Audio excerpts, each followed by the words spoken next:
Hi, my name is Katie Weatherup and I'm a shamanic practitioner, and I wanted to take a moment to make a video that has one of my best travel tips for energetically sensitive people and shares a little bit about my upcoming Iceland trip. So even though the retreat is fully booked for September as far as people I'm taking, I can already tell I'm going to want to go back. So if you're somebody who's thinking about it, I wanted to share more about why I'm particularly drawn to Iceland. So one of the best travel tips for me that I've come up with is an awareness of what level of energy and experience on the land you most want to connect into. And so, for example, I've had amazing experiences in the UK and Ireland, but one of the things I'm really aware of about this land is sometimes when you start reading the histories, it feels like there's no inch of the land that hasn't been bled on and fought over. Some of the countries such as, Scotland and Wales and Ireland have had really bad oppressive experiences with the English. They play much nicer together nowadays, but in the potato famine, they were people starving to death, and because of the economic structure, food was being exported. So there's intense layers around the human aspects of conflict and pain and struggle, and that's just not what I want to experience if I have 12 days to, go play with sacred wells and see old standing stone circles out in the middle of pastures and, drop in with the land. And so I'm very conscious about dropping down so I don't engage my energy with the pain matrix that's happening, and I go right into one that's really aligned for me, and I've had really good success with it, and it's one of the things I do when I travel.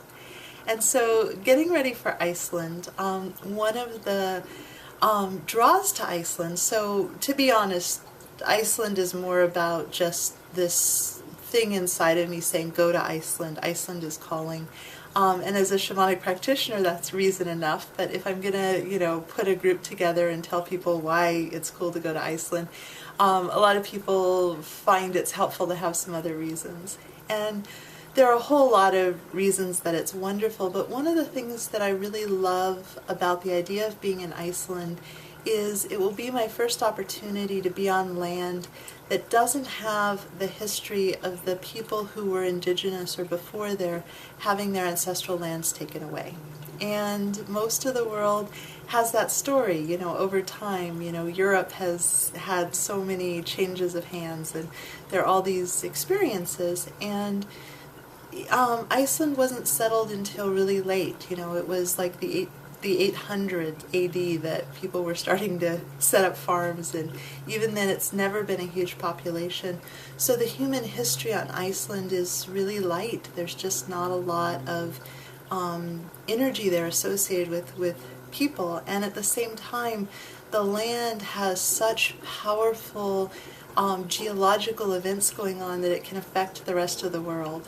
And so one of my most amazing, evocative experiences was this time that I was 2 years ago when I was in the Orkney Islands in the UK, so up at these islands that are off the north coast of Scotland, and we stumbled upon a flyer of this woman who was doing storytelling. She gathered all the myths and legends of the Orkney Islands because they're a little bit hard to get to. You have these stories that are passed down for generations, and we went and sat around the peat fire and heard these amazing myths and folklores and legends and all that. And then on the way back we drove by the Stones of Stenness, which are one of the oldest stone circles in the UK, and it was this amazing twilight moment where it was like 11 o'clock at night, but it was in May, so the days were really long, so it was the last hint of sunset. The sky was still lit up from the sun going down,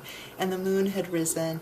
It was this deep twilight in this deserted area among these amazing stones, and it's one of the just neatest travel life experiences I've ever had.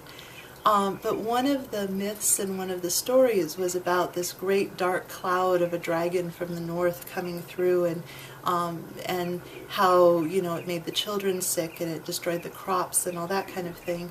and there's historical evidence of the moment in time when Iceland's volcano went off and caused a mini ice age. They say, you know, it snowed in New Orleans because there was this mini ice age in the 1800s as a result of this.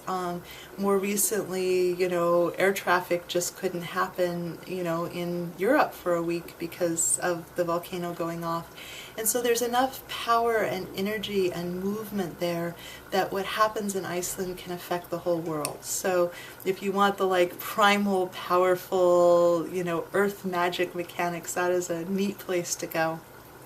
And so, of course, I do journey work before I take groups there to connect with the land and to see what, you know, the guides have to say. And so I tried to go talk to the guides of Iceland, and part of the challenge was I'm so tiny compared to them that it was hard to talk to them, and there was sort of a message of like, you know, just come have the experience, don't try to, you know, understand it. So then I shifted modes, and I was looking at this thin, light layer of the collective consciousness and the human aspect of the people who live in Iceland. And it's spread out around the exterior of the land and this, you know, this level. And one of the things that I did was asking my guides to harmonize me in working with them, because I've spent the last week booking guest houses and researching, and one of the things that's been revealed in this process is my type A, let's get back to people quickly, you know, I want everything organized and planned, I want all the information, reply to emails quickly, is not the order of the day there. So I had probably a third of the inquiries I sent just never received a reply. Nobody ever answered.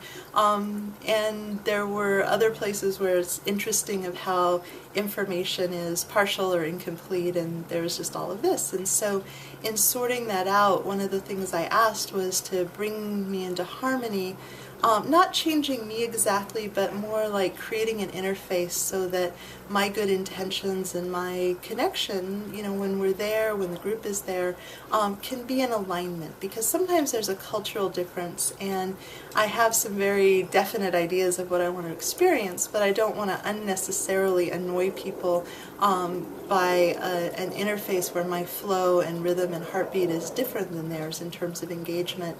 And so I was asking the guardian of middle world to, you know, please help me to sort through all this data and all this information. And it was really effective, and I'm optimistic that it will help while I'm staying true to myself and honoring Icelandic culture for all the wonderful different things that it is. I'm hopeful and optimistic that I'll be able to flow with people through putting intention on this kind of interface, because there's just a different flow and a different rhythm, and I really want to be in harmony with the people who do live there as we're, you know, running around having these ecstatic experiences on the side of volcanoes.